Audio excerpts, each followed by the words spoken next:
En Forma, con María del Carmen Meléndez Arias. Magazine de temas de actualidad. Arte. Historia. Literatura. Derecho. Cultura. Novedades. Analizados desde los valores y principios del humanismo cristiano.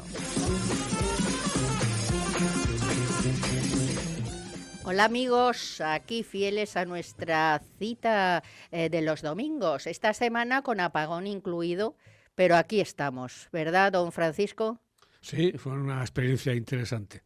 Desde luego, es el siglo que estamos viviendo, el siglo XXI, tiene unas experiencias novedosas. Sí, la verdad es que uno tiene ya muchos años encima y lo que pasa estos últimos no nos ha pasado nunca. O sea, aquí empezamos con el 11S, ahí 2001 fue, ¿no? Sí, me acuerdo que estaba yo trabajando. 11S, sí, fue 11S. Sí, el 11 de septiembre, el de Nueva York, sí. Ese a mí me pilló trabajando, de hecho me pilló tomando un café antes de ir a trabajar y lo vi en directo, pues estaban poniendo en la tele las escenas y vi en directo cómo se estrellaba el segundo avión y estábamos todos ojipláticos. Fue, vamos, tremendo y así hemos seguido de catástrofe en catástrofe. Sí, luego la de Madrid me pilló pues también trabajando y asistiendo totalmente impávido a lo que había pasado. Además, conociendo mucha gente. No nos lo creíamos. Conociendo mucha gente que estaba por ahí. Yo tenía una sobrina que pasaba por Santa Eugenia todos los días y tenía conocidos de mi época ya histórica que tenían también familiares que sufrieron lo de Atocha. Fue increíble, impactante. Luego la pandemia. La pandemia. Ahí ya sí que me tocó directamente la pandemia.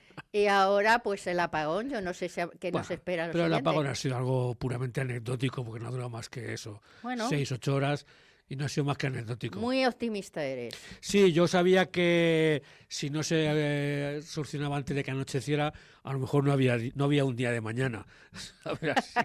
Así que estaba muy convencido que iba a llegar antes de que anocheciera. Bueno, el caso es que aquí estamos, siempre lo que Dios quiera.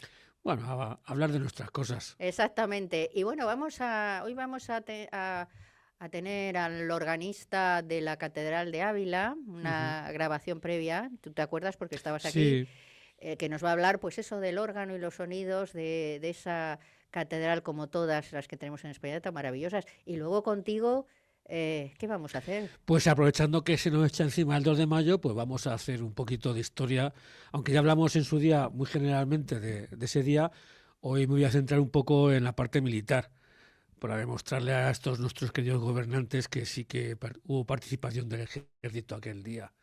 La guarnición militar, la participación de nuestros famosos héroes en Monteleón, lo que pasó allí en ese sitio físico y contarles que que esto ha sido una auténtica barrabasada. Pues sí. Bueno, es lo típico entre los celos de unos y otros, ¿sabes? Gobernantes contra gobernantes, sin hacer caso. Como siempre. Como siempre. Y el pueblo en el medio. No, el pueblo en el medio no, por un lado. Bueno, quiero decir, en el medio de las discordias, pagando las consecuencias. Eso es lo que yo he querido decir. Claro, efectivamente, sí. Y eso creo que ha sido así, y es así. Es que parece mentira es que no podría explicarme de una manera correctamente política de estas cosas. Bueno, ahora nos lo vas a contar. Y ahí en el control, David, nuestro técnico ahí en los mandos, nuestro jefe, porque aquí es nuestro jefe, aquí hacemos lo que David... No, sí, no digas que no. Que además los oyentes no le conocen, pero es un solete, un chico majísimo. Y es bueno... El Benjamín del programa. El Benjamín de la emisora, puede ser. Alguno habrá por ahí, a lo mejor más Benjamín, pero bueno, el que conocemos nosotros es este. Y bueno, nada más, comenzamos.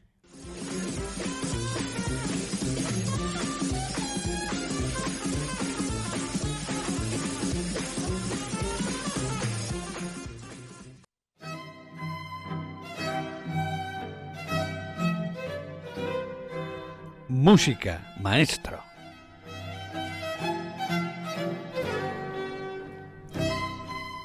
Hoy en nuestra sección Música Maestro tenemos a Francisco Javier López García, organista de la Catedral de Ávila. Volvemos con el órgano, la catedral, una catedral de las bueno, de las mejores que tenemos aquí, Ávila, Segovia, Toledo, en fin, tenemos ya tantas, Burgos, no quiero dejarme por ahí ninguna. Patrimonio de la humanidad, la de Ávila como las demás. Y Francisco Javier, pues que está ahí al teléfono, nos va a hablar un poquito pues del órgano, la catedral, la música, la acústica, en fin, de todo lo que se le ocurra. Francisco Javier, ¿qué tal? Muy buenas, ¿qué tal? Encantado de hablar con vosotros. Y nosotros encantados de recibirte. Bueno, eres organista de la Catedral de Ávila, que creo que es un placer y una gran suerte, ¿no? Un privilegio de los grandes, el poder hacer música en un sitio, como estabas comentando tú hace un ratito, tan hermoso, con tanta belleza, con tanta historia, con tanto patrimonio que te rodea, pues la verdad que es una de las cosas bonitas que te puede ocurrir en la vida. En ese sentido, como digo yo, los organistas de entre los músicos somos siempre unos afortunados, porque siempre estamos rodeados de patrimonio, tocando patrimonio, y es un privilegio que, bueno, pues que tenemos la suerte los organistas de disfrutar con frecuencia. ¿Y qué tiene de especial ese órgano? Me parece que hay dos, ¿no? Bueno, en la Catedral de Ávila hay 4. 4, bueno. Sí. Mira que conozco la catedral, pero... Sí, bueno, pues mira, hay un órgano en la capilla de San Segundo, que es la capilla que está anexa a la catedral, que honra al patrón de la ciudad, y que lo celebramos precisamente el próximo 2 de mayo. Vale, hay un órgano del siglo XVIII, es un órgano pequeño, la capilla es una capilla barroca y es un instrumento pues muy hermoso que está enclavado en esta capilla.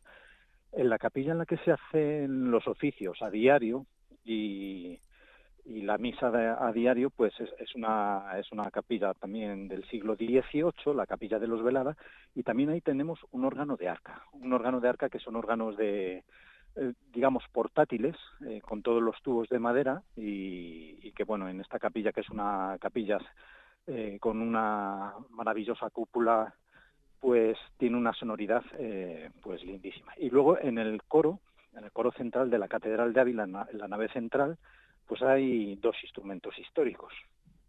Uno que se empezó a construir en 1712, del que queda solo el mueble, es el que estaría en el lado sur, según entramos en la catedral por la puerta principal, el que está alojado a la derecha, tiene una fachada barroca maravillosa. En origen pertenecía a una familia de organeros muy importante, los Echevarría, que construyeron órganos en las catedrales de Segovia, de Salamanca, de Toledo, o sea, una familia importante. Y en el lado norte, enfrentado a este órgano, pues hay un órgano de 1828, de un tal Leandro García Martín, que fue un organero también muy prestigioso, que trabajó en la Catedral de Toledo, en Palacio Real de Madrid, y es un instrumento restaurado relativamente hace poco, hace 15 años, y ambos instrumentos pues están en estado de uso. El que te he dicho, el más antiguo, el de 1712, se me ha olvidado comentarte que te he comentado que teníamos solo el mueble, y el instrumento que hay es dentro de ese mueble barroco maravilloso, pues es un instrumento que se romantizó en los años 20 del siglo XX, en el 1920 más o menos, y que en 1971 se le puso una consola en el centro del coro, una consola eléctrica para poder tocar el órgano desde la parte baja del coro. Pues mira, con Echevarría nos encontramos otra vez, porque aquí en el estudio está conmigo, mira, están 2 amigos, está Francisco Vela y Carlos López Lucendo, con el que hemos estado yo el otro día en un concierto del órgano Realejo en el Museo Arqueológico de aquí de Madrid. Bueno, sí, un instrumento que conozco, sí. ¿Lo conoces? Y a lo mejor hasta das algún concierto. He dado un par de conciertos ahí en ese instrumento. Que sí, también es de Pedro Echevarría. Efectivamente, de Pedro Liborna de Echevarría, el mismo que hizo este en la Catedral de Ávila en el 1712, y ese me parece que es del el 20, 1700. este es el 1720. Eso es, unos años después, sabía que era posterior. Sí, una joyita. Bueno, pues oye, cuando vengas a dar un concierto al Realejo nos tienes que avisar. Pues os aviso, claro. Ya este año ya no hay más, pero bueno, ya para el próximo nos tienes que avisar, porque allí vamos a ir. Fue una experiencia magnífica, nunca habíamos ido, ¿verdad? Y nos ha encantado. Porque es un espacio diferente, ¿verdad? No es una iglesia donde estamos acostumbrados a escuchar otro tipo de sonoridad, otro tipo de acústica. Es un instrumento también más pequeño, y el repertorio que se puede hacer, claro, es un repertorio pues diferente también a que solemos escuchar en un gran órgano. Bueno, cada órgano es diferente, eso. Sí. Es que estos órganos portátiles, los Regal, en este caso leí el Realejo, Eso es, sí. pues no fueron ideados para catedrales, eran en origen portátiles. Así es.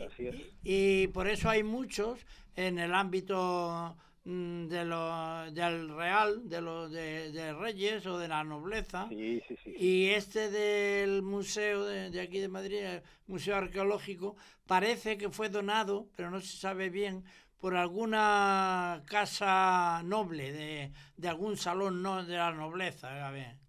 Sí, eso es. Eran muchas veces que, eso sorprende cuando lo comentamos, eran órganos que estaban, como acaba de decir, pues en salones para hacer música cortesana. O sea, muchas veces asociamos el órgano a la música sacra y por ejemplo, en el siglo XVI, estoy pensando en la corte de Felipe II, de Carlos V, eran instrumentos que acompañaban al rey, en sus viajes por toda Europa, pues, por ejemplo, al rey Felipe II, en el felicísimo viaje, pues le acompañó Antonio de Cabezón, le acompañaba. Iban pues con estos órganos, y el tipo de música que hacían, pues claro, que para solaz del rey cuando terminaba la jornada, pues evidentemente no iban a ser música piadosa, sino que iban a ser pavanas, iban a ser gallardas, que son danzas. Entonces, bueno, pues es algo que a la gente le llama mucho la atención, el saber eso, que la música de órgano hay otro tipo de repertorio que no es exclusivamente litúrgico. Y tú en la Catedral de Ávila, bueno, la acústica maravillosa será, ¿no? Sí, Te digo será porque sí, no soy muy entendida, pero bueno. Pero, ¿qué interpretas tú allí? Digo, ¿darás misa o cómo? Sí, mira, respecto a las catedrales, no todas las catedrales tienen una acústica maravillosa, ¿vale? Bueno, Estoy pensando, por ejemplo, en la Catedral de la Almudena, que, pues sinceramente, no tiene una acústica bonita para hacer música porque tiene demasiada reverberación. Entonces hay veces que, por ejemplo, el órgano es un órgano maravilloso, pero escucharlo desde el presbiterio es escuchar a veces mucha confusión de sonidos, se mezclan mucho los sonidos y es complicado que suene bonito. La de Ávila apenas tiene reverberación, tiene muy poquita reverberación. Entonces, digamos que todo lo que tocas, todo lo que haces sobre el teclado, se escucha con una nitidez absoluta. En ese sentido, bueno, pues es un lugar hermosísimo para escuchar música, la Catedral de Ávila. Luego, bueno, pues las características de esta piedra y el silencio que hay en la ciudad de Ávila, que es tan sobrecogedor tantas veces, pues bueno, pues es un lugar para disfrutar. Y sí, todos los domingos tengo la suerte de hacer música ahí, y bueno, y cuando hay los ciclos de conciertos que solemos organizar ahora en la primavera y en el verano, pues disfrutamos también de estos órganos, conciertos que tengo que decir que bueno, que llevamos ya 7 años haciendo un ciclo de conciertos y con un éxito de público, pues por el que estamos muy agradecidos. Creemos que eso, al final el arte, la belleza era como una necesidad y lo constatan, pues eso, que cada vez que programamos un concierto de órgano, el último que hicimos el año pasado, nos sorprendió que bueno, que la Catedral de Ávila, miren que es grande, pero tuvimos que cerrar las puertas por decir, no puede entrar más gente. se quedó pequeña. Sí, se quedó pequeña y entonces dices, bueno, pues, y además que atraes a todo tipo de públicos, que eso también es hermosísimo, ves gente joven, ves gente menos joven, ves los creyentes que, bueno, aquí en Ávila nos conocemos de toda la vida, a gente que sabes que no son de iglesia, pero que les apetece de repente pues ir a un concierto de estos. Entonces, pues, es al final estos conciertos un espacio para el encuentro, para disfrutar y bueno, pues... Ávila es que es mucho de eso, de encuentro. Sí, eso es. Es una ciudad, digamos que muy a mano.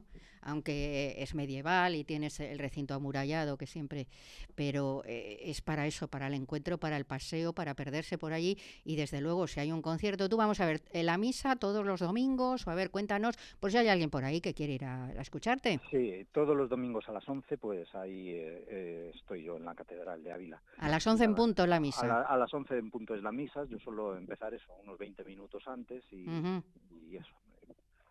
Para, digamos, ensayar un poquito, ¿no? O... Sí, no, y para ambientar un poquito. Me gusta que la gente, pues eso, cuando entra en la catedral y si viene a misa, pues eso, que de alguna manera, pues el órgano, la música de órgano, pues prepara el corazón, ¿no?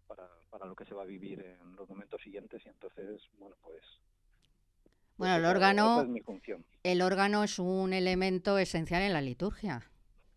Claro. Sí, yo creo que sí. O sea, yo estoy convencido que sí. A veces, muchas veces los organistas tenemos la sensación de que en la Iglesia se ha descuidado mucho el papel del órgano, pero todo el mundo al final, pues eso, desde los jóvenes a los menos jóvenes me dicen, es que el órgano parece que te está hablando del cielo, de cosas del cielo. Digo, por claro, supuesto. Es que cuando se introdujo en la Iglesia era con esa finalidad. O sea, al final es un instrumento que te lleva a otros estados. Y en Ávila, organistas famosos, bueno, se me ocurre Tomás Luis de Victoria, ¿no? Sí, ese ha sido quizá el más importante. Ha sido, bueno, pues el que ha proyectado, digamos, la polifonía religiosa, lo que uno de los paradigmas de la polifonía religiosa junto a Palestrina, la católica, pues es Tomás Luis de Victoria. Así que en ese sentido orgulloso de este vecino abulense que nació además muy cerquita de la catedral, muy cerquita del mercado chico, o sea, el mercado chico, la plaza del ayuntamiento de Ávila. Uh-huh. Y lugar entrañable, el mercado chico y todo eso. Sí, pues ahí muy cerquita del mercado chico nació Tomás Luis de Victoria. Comentar, por ejemplo, que un vecino ilustre de esta ciudad fue Antonio de Cabezón, otro de los grandes organistas que ha dado el siglo XVI. Antonio de Cabezón, que sí, nació en Castrillo de Mota de Judíos, en Burgos, pero que el rey, al que le tenía en tan alta estima, pues le permite, a pesar de que era un súbdito, y le permite casar por amores. Y le permite casar con la hija de unos nobles de Ávila, los Núñez Vela, de la familia de los Núñez Vela. Claro, que fue una familia importantísima, primer virrey del Perú, o sea que... Y ahí el rey, pues le concede a Antonio, casar por amores, que decían, una manera muy bonita de decir, bueno, a Cabezón le permitimos casarse con quien él quiera. Y eso, se casó con una abulense, en Ávila tuvo 3 casas, y de hecho en su testamento dice que él hubiera deseado enterrarse en la iglesia de San Francisco de Ávila junto a su esposa. Lo que pasa que, bueno, como al final no dejaba de ser un miembro un súbdito de la corona, pues al final se le entierra en San Francisco, pero en Madrid, en San Francisco el Grande de Madrid. También buen sitio. Sí. Bueno, hay que decir, pues para que los oyentes lo sepan, que en Ávila cada puerta de la muralla se encomendaba la defensa a una familia noble. De ahí los Núñez Vela, los Velada, los Dávila, muy importantes. Es por una eso, ciudad que rezuma historia en cada una de sus calles, en cada una de sus esquinas. Sí. Por supuesto, tú eres abulense, ¿no? Sí. Bueno. Nací, además, lo digo con mucha honra, nací en el centro de la ciudad. Tengo la suerte de vivir dentro de las murallas, que, pues muy cerquita de esta plaza del Mercado Chico. Que es Vaya sitio. Sí, entonces yo recuerdo hace unos años vinieron unos amigos de México, unos que organizan un festival en México, Ávila, y según entraban en la ciudad les traía desde los 4 postes, que es esta vista maravillosa de la ciudad, bueno, pues les lleva a los 4 postes y luego, según les llevo a mi casa, claro, cuando nos metemos por la muralla dice, pero si vives dentro de un castillo, dentro de un palacio, digo, pues sí, es verdad, es una suerte, un privilegio. Mira, yo te diré que Ávila me encanta, me encanta, o sea, yo viviría en Ávila, lo que pasa que no, Ay, pues sí, no es puede una... ser, me A ver, yo he encanta. tenido, sí, la suerte bueno, de querer mucho esta ciudad y de, bueno, de poder, en su día hice unas oposiciones para profesor de conservatorio en Castilla y León y tuve la suerte de eso, de poder coger la plaza de Ávila. Así que, Así que bueno, estás allí. sí, estoy como profesor en el Conservatorio de Música de aquí, de Ávila. Pues yo digo siempre en Ávila que si las piedras hablasen, ¿verdad? Había un programa de televisión muy antiguamente que era Si las piedras hablasen o hablaran. Sí, sí. Y desde luego allí nos contarían muchísimas cosas. Y Ávila, pues el órgano pues es un complemento más a esa maravilla de esa Sí, ciudad, sí, sí. patrimonio de la humanidad. Yo te voy a pedir una cosa, que nos mantengas informados, ya tienes mi WhatsApp de todos esos Claro, conciertos y sí, todas sí, esas sí. cositas. ¿Eh? Claro, muy bien, pues yo a vuestra disposición, pues encantadísimo estaría del día que vengáis por Ávila poderos saludar personalmente y bueno, pues Pues por supuesto que sí. a todos los que han venido a Ávila, gente que ha venido y ha querido conocer el órgano porque me estaban escuchando desde abajo, tal, no he tenido nunca ningún problema en decir, mira, te enseño lo que es un órgano, cómo funciona y tal, o sea, es una cosa que disfruto mucho. O sea, que, Oye, pues te tomamos la eh, palabra. a vosotros, a los oyentes, pues eso, lo saben, que si un día vienen por Ávila, escuchan el órgano y quieren conocerlo, o sea, no tengan ningún problema, que para mí es un placer siempre mostrar el instrumento de cerca, que es una cosa que a la gente le sorprende, como una máquina tan compleja, y al final es una máquina, pues es capaz de producir esos sonidos que nos enamoran tanto. Pues oye, ha sido un placer que pienso continuar, o sea, personalmente, ya nos veremos. Bueno, Yo voy ojalá mucho que por sea Ávila. pronto. Pues Yo nada, voy mucho por Ávila, tengo una cosilla yo por allí en junio y ya te lo pasaré. mira, en junio tenemos conciertos muy interesantes en Ávila. Yo tengo una conferencia y además en otro Genial. lugar maravilloso, en Episcopio. Pues mira, muy cerquita de la catedral, así Sí, claro, sí. lo conozco muy bien. Y luego, como sabéis que en Ávila se come mal, pues... Sí, muy mal, muy mal. No sabes dónde comer, ¿eh? Claro, es complicado elegir, pero bueno, en fin, Ávila es que ya te digo que el placer además de patear Ávila, es un regalo, sí. Patear Ávila, eso marca, imprime carácter. Sí. Yo fui a Ávila de muy niña porque a mi padre le encantaba Ávila y me llevaba allí a patear Ávila y a mí desde luego me ha dejado impreso muchos recuerdos y esa maravilla y luego la historia que allí rezuman las paredes, eso es así. Muy bien, pues encantado de estar un ratito con vosotros. Pues también el placer ha sido nuestro y nos volveremos a reencontrar. Muchísimas gracias y bueno, a descansar lo que queda del día. Un abrazo, hasta muy pronto. Adiós. Otro abrazo para ti. Bueno, don Francisco, a ver, vamos con el 2 de mayo. Empiezas tú, claro. Estupendo. Pues bien, mi idea de ese 2 de mayo, como historiador especializado en la parte militar, es que explicarle a la gente que Madrid no era una cabecera de militar en absoluto. No tenía más que una pequeña guarnición, ¿de acuerdo? Era sede del gobierno y de la monarquía, pero porque era la capital del reino, pero no era una plaza fuerte, no tenía murallas medievales como Astorga la Astorga romana, como Ávila o podía tener Valencia, ni tenía ciudadelas ni fuertes como Pamplona o Barcelona. Entonces no tenía eso y por ese mismo no era una plaza defendible y tenía muy poca guarnición, hay que reconocerlo. Pero eso no es algo chocante, siendo la capital. No lo es, porque ya te digo, no era una plaza que se pudiera defender. O sea, en ningún momento Madrid se podía plantear que iba a defenderse militarmente de cualquier sitio o ejército que la invadiera, nunca. De hecho, cuando Napoleón llegó el 2 de diciembre, hubo una pequeña escaramuza previa y en cuestión de un día se tuvo que rendir porque evidentemente no podía defenderse, no tenía con qué defenderse.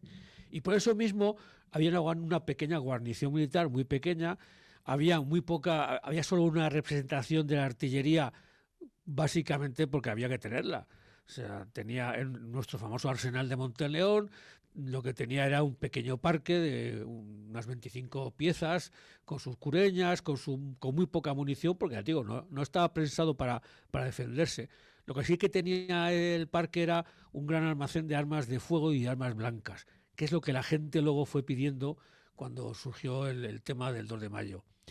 Y en ese parque no había ni siquiera una dotación de artillería fija. Había una guarnición pequeña, que posiblemente eran de soldados que estaban o destinados en Madrid, o de paso, o comisionados. No había una guarnición, ni una compañía, ni una unidad fija en Madrid. Y cerca estaba pues, el único cuartel de infantería que había. Estaban cerca dos, porque en Chueca estaba, en la plaza de Chueca estaba el batallón de la Guardia Real, Barona, y en la puerta de Fuencarral, que daba lo que hoy es la Glorieta de San Bernardo, estaba el regimiento de voluntarios de Estado, que era el del teniente Ruiz famoso. Era lo único que había de tropas dentro de lo que es la Almendra Central de Madrid, lo que ahora conocemos como Almendra Central, entre los bulevares, el Paseo del Prado y Recoletos, el río y lo que es la Cuesta del Principio y Plaza de España. Es lo único que había. Entonces, ¿qué ocurre? Que cuando surge el alzamiento, surgen los hechos en Palacio y luego los de Sol, al final todos acaban ¿dónde? ¿Dónde podemos conseguir armas? Pues en el Parque de Artillería. Y ahí se van todos, al Parque de Artillería. En el cual pues nos encontramos a nuestros famosos héroes. O sea, tanto Daoiz como Velarde van llegando poco a poco. Yo quisiera aquí expresar un poco mi particular opinión sobre la relación entre estos dos capitanes. Los dos son vecinos, viven uno muy cerca del otro. Daoiz vive en la calle Ternera, que da Apreciados, y Velarde vive en la calle Jacometrezo, muy cerca de Santo Domingo. Así que son vecinos, y a mí siempre muchas veces me ha gustado creer o recrearles como dos capitanes de artillería que no son de Madrid, que son vecinos y van a trabajar o a servir en la misma zona de Madrid, pues se encuentran en la Plaza de Santo Domingo, se saludan, se van dando un paseo por San Bernardo, se toman un chocolate en cualquier café o botillería de la calle y luego cada uno a su destino. Y así me los imagino ese día, ese 2 de mayo, antes de que surja el tiroteo, pues haciendo su recorrido habitual. Daoiz, como ya dijimos, un hombre de 40 años con una experiencia militar grande, una reputación increíble y una seriedad y una sobriedad muy poco normal en un sevillano, pues oye, tenía su destino en el Parque de Artillería como jefe del mismo. Y Velarde, pues todo lo contrario, un santanderino más joven, 30 años, inquieto, exaltado, que estaba destinado en el Estado Mayor, que estaba justo enfrente del noviciado de jesuitas, pues oye, tenían cada uno su función. Son dos hombres totalmente opuestos. Yo no me acabo de creer esto que me cuentan de que se encontraban por la noche en tabernas escondidas de Madrid para conspirar contra los franceses. No, yo no me creo eso para nada. Más que nada de dos oficiales de artillería, a lo mejor de dos suboficiales de infantería o de caballería todavía, pero dos oficiales de artillería y uno más a más Daoiz, que era todo lo contrario a eso, no me lo acabo de creer. Velarde sí, Velarde incluso, inquieto como estaba por la ocupación francesa, llegó a presentar al teniente general O'Farrill una proposición de defensa y de reunión, que claro, el pobre no sabía que O'Farrill era un afrancesado, y cuando le dio el memorándum, le dijo, sí, ahora se lo paso, ahora no se preocupe, ya, ahora tomo nota de él. Y cuando se fue, lo metió en un cajón y se olvidó de él. Y el 2 de mayo, pues entonces surge así, de repente la multitud que viene huyendo de Palacio y de la Puerta del Sol, pues se concentra en la puerta del parque. Allí llega Daoiz, luego llega Velarde con los soldados del regimiento de voluntarios de Estado, a los que ha ido a buscar, y que su coronel, también afrancesado, pues no solo no le niega la participación de todo el regimiento, tan solo le da un destacamento de 33 soldados, 3 cadetes y 3 subalternos, al que se une el teniente Ruiz. Y ya tenemos a todos los protagonistas de aquel momento del día, Daoiz, Velarde y Ruiz. A mí me gustaría haber estado en la reunión esa que tuvieron Daoiz y Velarde, porque claro, Daoiz tenía órdenes muy concretas, directas, de no entregar armas al pueblo, ni siquiera abrir las puertas del parque. Y él era un capitán con solvencia, adulto y muy obediente. Y me hubiera gustado estar en la conversación en que le dijo Velarde para convencerle de que abriera las puertas, de calmar al pueblo y que se enfrentara a los franceses. Más que nada porque eran dos capitanes de artillería. Daoiz había luchado contra los franceses, sabía contra quién se jugaban las judías y sabía lo que iba a pasar. Conocían cómo estaba Madrid y que no iban a recibir refuerzos y que todo ello se amparara o se excusara en que consiguieran que todo el pueblo de Madrid se levantara. Eso es totalmente ingenuo y yo creo que imposible de creer. ¿Que cómo le convenció? Pues eso es lo que tampoco sé. El caso es que Daoiz abrió las puertas, ya surgió el caos. La plebe entró en masa, cogió lo que quiso y se fue, y solo al final consiguieron que se quedaran un centenar de ellos porque cerraron las puertas antes de que se escaparan. Y la participación popular ese día fue esa, porque si no llegaran a cerrar las puertas se habrían ido todos. Se van todos. Entonces a lo mejor no habría pasado lo que pasó, porque a lo mejor, claro, al darse cuenta que no tienen con qué defenderse, a lo mejor hubiera sido muy distinta la reacción, habría sido muy distinta la defensa, no habría a lo mejor ni defensa. Pero como se plantea hay un centenar y pico entre paisanos y militares, y tiene además 4 piezas de artillería que han montado, un poco de munición, sí, escasa, pero bueno, se creen con capacidad para defenderse, se creen con capacidad para plantear batalla y esperar que el pueblo se levante en masa. No lo consiguieron porque los franceses estaban muy metidos en Madrid, estaban muy involucrados y a los primeros disparos se lanzaron ya todos los mensajeros a todos los cuarteles de alrededor y Madrid enseguida fue totalmente ocupada por los franceses, por todos lados, o sea, desde la puerta de Toledo, desde la puerta de San Bernardino, desde la puerta de Príncipe Pío, por todos lados, desde incluso la puerta de Alcalá y el Prado, donde estaban ahí guarnicionados en el Retiro muchos. Enseguida ocuparon todo Madrid y solo quedó el Parque de Monteleón como un único núcleo.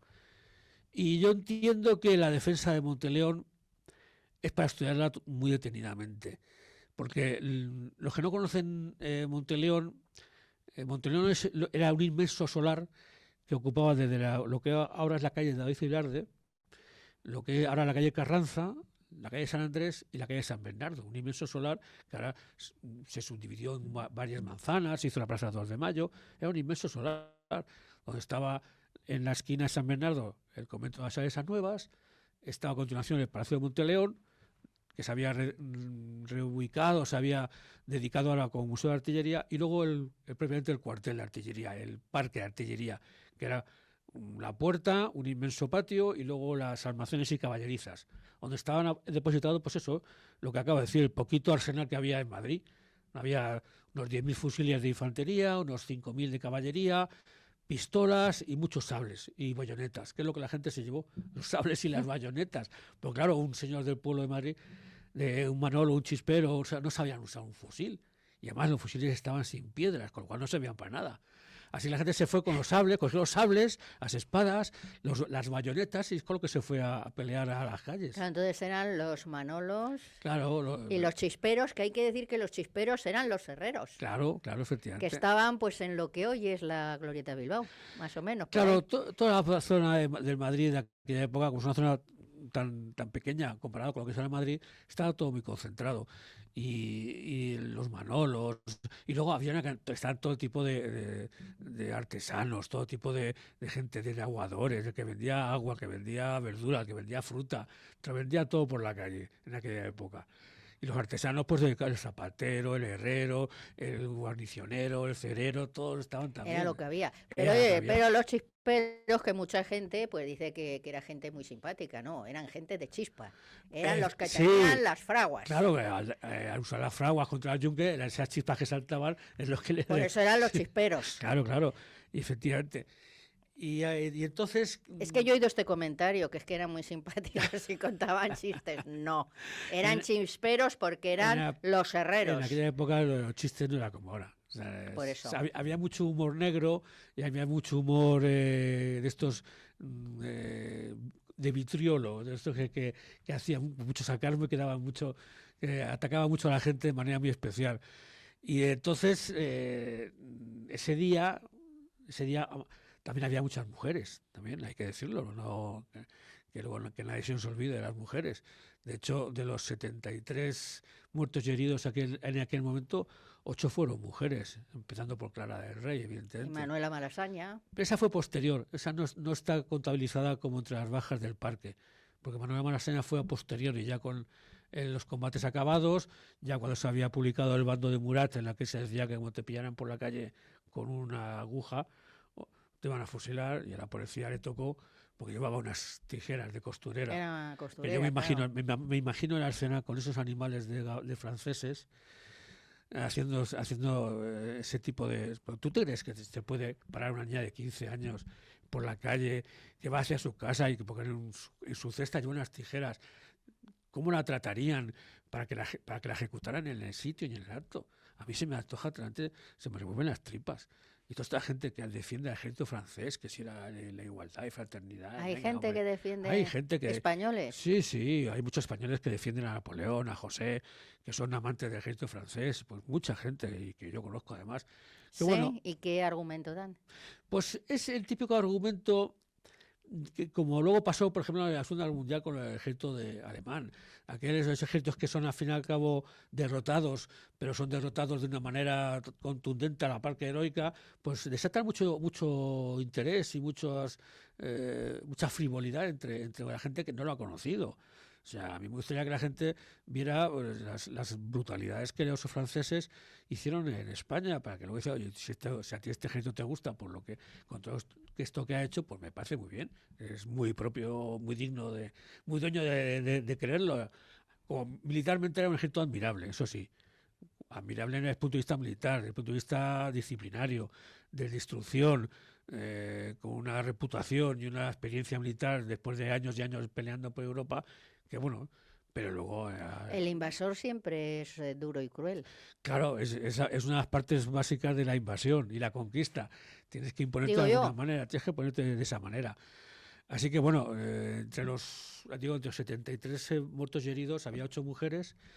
Clara de Rey murió a los pies de un cañón, y igual que murió Daoiz, igual que resultó herido grave el teniente Ruiz, que digamos el teniente Ruiz, que por lo que me afecta como infante que fui, era de Ceuta, y el pobre hombre estaba de baja por enfermedad ese día. O sea, él no tenía que haber estado en el parque de ninguna manera, porque cuando Velarde va a buscar al cuartel tropas para llevárselas, él está de baja y se apunta de motu propio al destacamento. Y resulta 2 veces herido, y sus soldados le consiguen devolver al cuartel. Allí le curan primeramente, y cuando el regimiento fue disuelto un mes después, pues claro, sabían que a los que habían participado ese día, si les pillaban los iban a fusilar.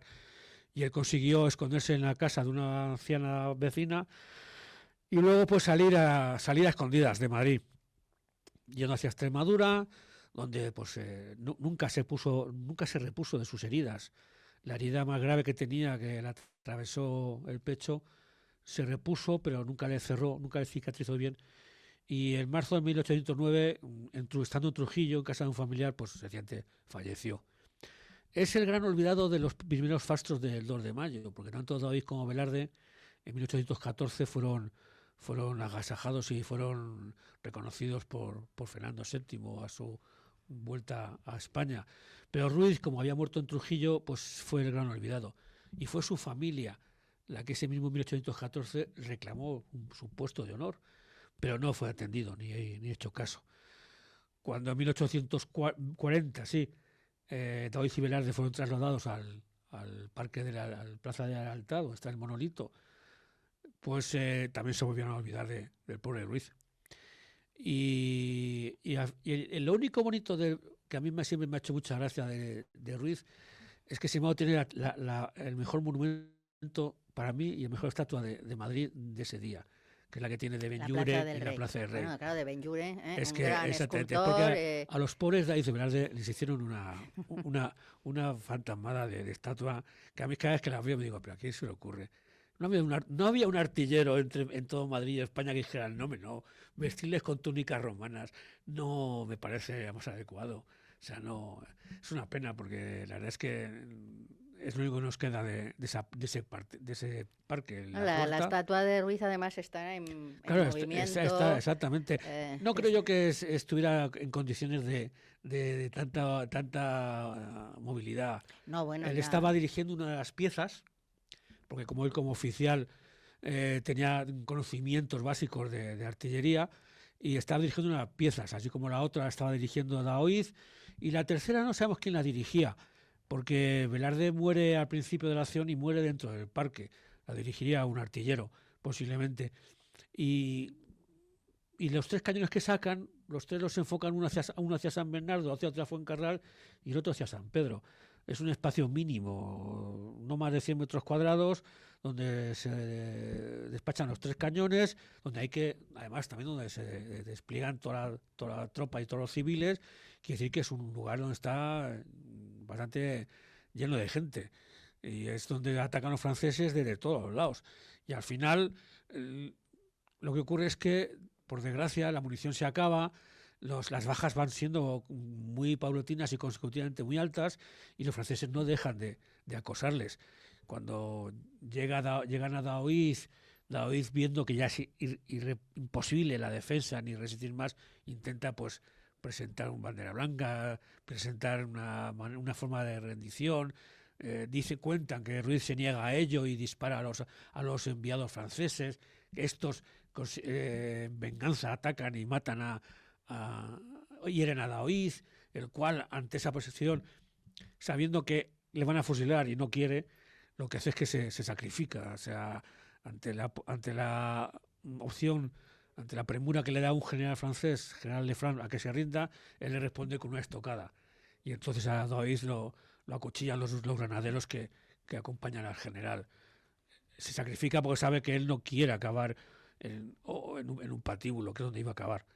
Velarde ha muerto, Daoiz no muere en ese momento, sino muere al día siguiente, y son enterrados en San Martín, la iglesia de San Martín, sí, en el póstigo de San Martín, que fue una de las que tiró nuestro querido y amable rey José. Tiró unas cuantas. Tiró unas cuantas. Esa y la del Salvador, que estaba enfrente del Buen Suceso, también la tiró. Siempre en su afán por tiró la de San Juan Bautista. Sí, Santiago. Sí, exactamente. Tiró muchas. No tengo exactamente la relación de las iglesias que tiró, pero unas cuantas. Sí, siempre diciendo, no, es para que corran aires, ya, claro, y no lo creemos. Era por motivos de salubridad, decía, que era muy insalubre el callejero, hay que reconocer que sí, que Madrid, lo que es el casco antiguo viejo, era muy salubre, más la gente en aquella época sin aseos y sin sanidad, sin alcantarillado adecuado, pues lo echaban todas las calles. Así. Aquello de agua va. Efectivamente, que todavía sigue en uso. ¿Sabes? Tú puedes tirar algo a la calle que si dices agua va antes, no pasa nada. Ah, no lo sabía. Bueno, yo creo que ahora ya eso está muy sensibilizada la gente y te machacan vivo si haces eso. Es un dato curioso. Uno de los datos curiosos que estudiar la historia a fondo te permite echar una sonrisilla. Como por ejemplo el hecho de que Daoiz, por ejemplo, en un momento de su carrera militar, fue embarcado en el navío San Ildefonso, gemelo de nuestro querido San Telmo. Ah. Y sirvió, pues creo que fueron 4 años en ese navío, y además a mí me hizo muchísima ilusión, porque en ese navío Ildefonso viajaron a Venezuela un batallón donde hizo yo la mili, del regimiento que hizo yo la mili, el regimiento de la Reina, y iba también a oír con ellos. O sea, me hizo mucha ilusión porque estoy escribiendo un libro sobre la historia de ese regimiento. Y me llamó ¿Estás escribiéndolo? Sí. Es una obra magna de fin de ciclo de vida. No me digas, ¿de quién? Mío. ¿Ah, tuyo? ¿Ya piensas terminar con eso? Creo que está siendo un libro bastante complicado.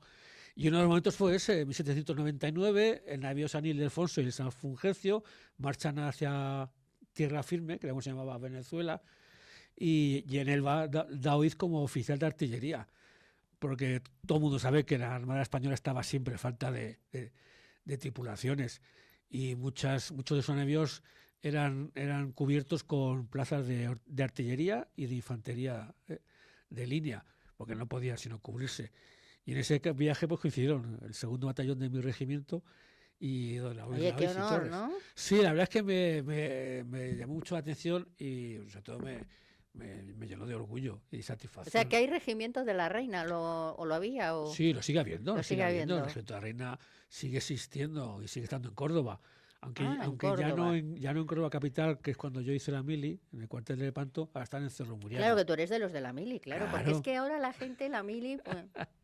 Yo soy de la mili, la hice en el 82, la hice en Córdoba, en el cuartel de Lepanto, de un recuerdo imborrable y ahora convertido en una auténtica piltrafilla del lugar. Ahora están entonces en Cerro Muriano porque cuando trajeron los primeros vehículos acorazados, los TOAS, no cabían en el O sea, que para ti la mili fue una experiencia maravillosa. Maravillosa. Irreemplazable, maravillosa y sin la cual no me entendería yo ahora mismo, ni por supuesto entendería mi pasión por nuestra historia militar, eso está claro. Eso está claro. Y de hecho fue lo que me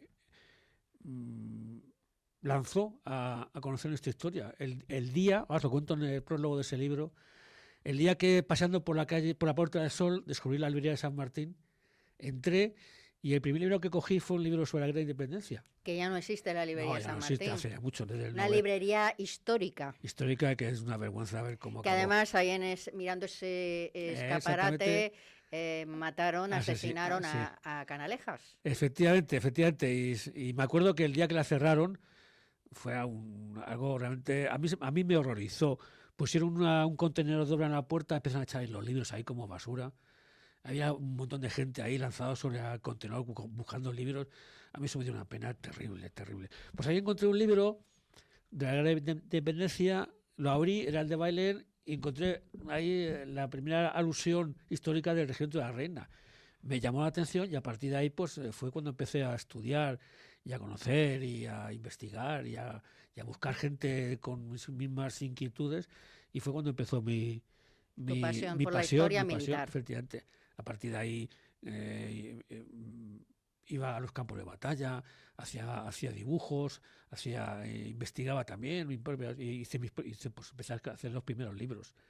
Entre ellos el 2 de mayo, efectivamente, fue uno de los primeros libros que hice. Bueno, dimos un paseíto sí, desde los lugares. Desde el Palacio hasta el 2 de mayo lo recorrimos siguiendo la ruta que siguió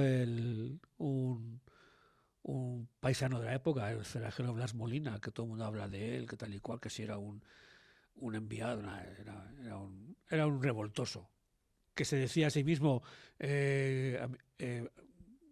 amigo del camarín de Fernando VII, pero nada, o sea, era sencillamente un revoltoso que se decía muchas cosas, que lo que cuenta de ese recorrido es muy, muy real, porque lo hicimos y comprobamos que era muy real. Pero luego las cosas que cuentan ese día son fantasías animadas de ayer y hoy, ¿sabes? Propias de alguien que quiere presumir, está claro. Y bueno, y presumió, y de hecho es conocido, es uno de los hombres más conocidos de ese día, de Blas Molina. Que le hables, que conozca un poco el 2 de mayo, te dirá que sí. Que incluso estuvo en el parque. No cuenta lo que hizo, porque yo pienso que no hizo nada. Por eso no cuenta lo que hizo en el parque. Lo que sí cuenta es cómo luego se escapó, saltando la tapia que daba la parte de atrás del cuartel. Solo cuenta cómo escapó de ahí, pero no cuenta nada de su participación, lo que a mí me dice que no participó en absoluto, que estaba ahí como de plantón, que de mirón. De mirón, efectivamente. Pero es un poco peligroso, ¿no?, estar ahí de mirón en esta... No, bueno, por supuesto, es que hay que reconocer que con la guarnición francesa que había en Madrid, cualquier tipo de resistencia estaba llevada al fracaso. O sea, las tropas más cercanas de refuerzo estaban en Pinto, estaban en Arganda, estaban en Aranjuez, y eso eran muchas horas de camino. Entonces era imposible. No eran distancias no como podía coger cercanías y perder Había que venir andando. Claro, andando. Aunque vinieras a marchas forzadas, el más cercano estaba a 5 o 6 horas de Madrid. Y no habría Total, que Madrid estaba desguarnecida pese a ser la capital. Claro, pero era porque no le hacía falta más. O sea, de hecho, la guarnición que había en Madrid era por el miedo que surgió con el famoso motín de Esquilache. Ya. O sea, la guarnición de Madrid no estaba para proteger a Madrid de invasores extranjeros, estaba para proteger al gobierno de los propios madrileños. Es lo que estaba la guarnición de Madrid. Mira. Sí, es que Carlos III, después del motín de Esquilache, le cogió un miedo a Madrid y no volvió a residir en el Palacio Real. Carlos III, después del motín de Esquilache, estuvo entre Aranjuez, La Granja, y no volvió a hospedarse en el Palacio Real. del miedo que tuvo. Es que fue un motivo bastante impresionante. Sobre todo para alguien que no tenía concepto de, Dios mío, mis súbditos se están rebelando contra mí, están disparando, atacando a mis soldados, a mi guardia. O sea, era algo imprevisible para un monarca de la época. Bueno, y Fernando VII y Carlos IV ahí en Francia, ¿no? Bueno, eso ya fue después, cuando ya... Pero digo el 2 de mayo. El 2 de mayo, sí, de hecho, el mismo 2 de mayo, Fernando VII le había devuelto el trono a su padre. Y el 4, y Carlos IV se lo regala a Napoleón. Y el 6 de mayo, cuando ya todo se ha cumplido, es cuando a Napoleón le llegan las noticias de Madrid.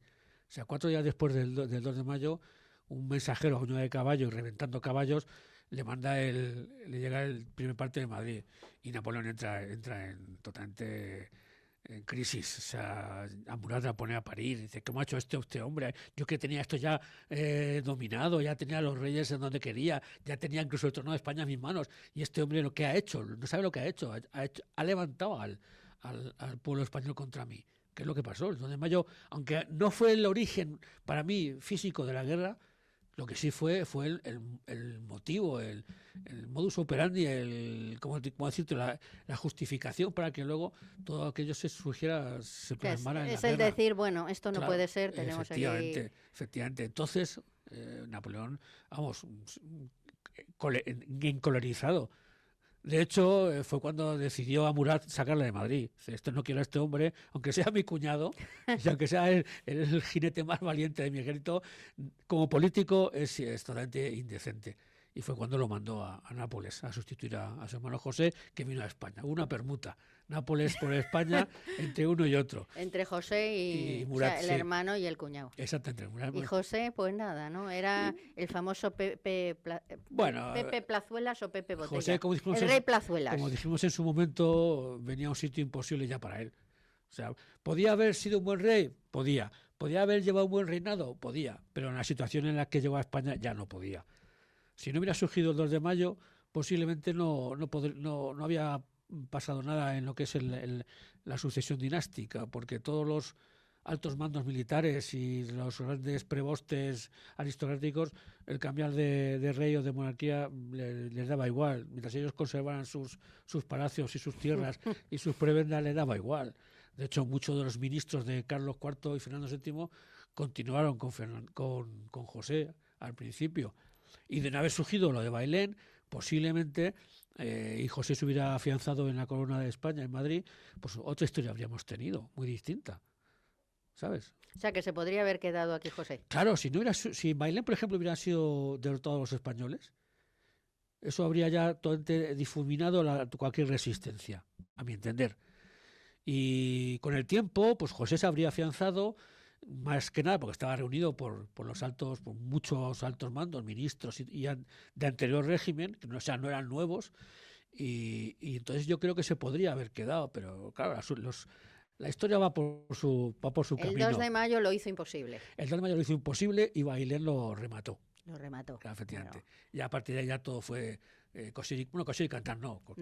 Costó 6 años, pero ya todo era inevitable.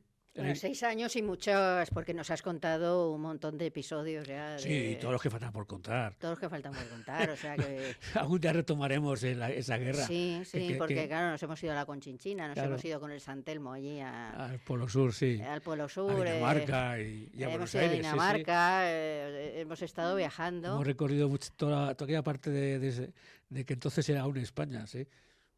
Sí, y eran... Claro, había las Españas. Bueno, y todavía quedan muchas cosas por contar. Nuestra experiencia en Alaska, por ejemplo, o la misma llegada a lo que es las Californias y todo ese norte de México, todo lo que es California, Arizona, Nuevo México, Texas, que todo eso era español. Sí. Que luego, porque claro, cuando nosotros nos echaron de México los criollos de allí, pues claro, no supieron defenderlo y los yanquis que estaban en pleno expansionismo se los comieron con patatas. Pero bueno, estamos aquí en el 2 de mayo. Claro.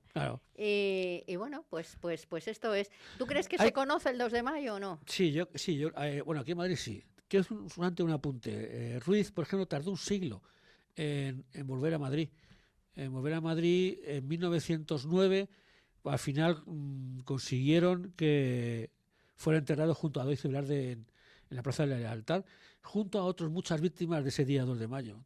Todos, o sea, aquel sarcófago, además de los restos de David Velarde y de Ruiz, están los de muchas víctimas de ese día, junto a los que están en el cementerio de la Florida, ahí en Moncloa. O sea, que en ese aspecto tardó un siglo en llegar. Y además nunca fue considerado, nunca estuvo a la altura de David Velarde. A David Velarde, su propio cuerpo de artillería no solo lo defendió, sino que lo ensalzó. De hecho, eran capitanes, pero sin embargo tenían consideración militar de capitán general, los dos. Y siempre que hay una revista o una presencia de artillería, ellos están siempre los primeros de la lista. Sin embargo, Ruiz fue como el hermano pobre de aquel día. Ya sabes, esto pasa mucho en España. Sí, bueno, pero ahora mismo yo cada vez que paso por la Plaza del Rey le saludo. Pues sí, y además es una estatua magnífica. Yo creo que nos tenemos que fijar, que a lo mejor mucha gente ni sabe que es el teniente Ruiz. No sabe que lo es porque lo pone, pero no sabe ni quién es. No, bueno, pero exactamente ni esto. Bueno, ya nos dice David que terminamos, pero a ver, tú concluye así una que sirva de conclusión.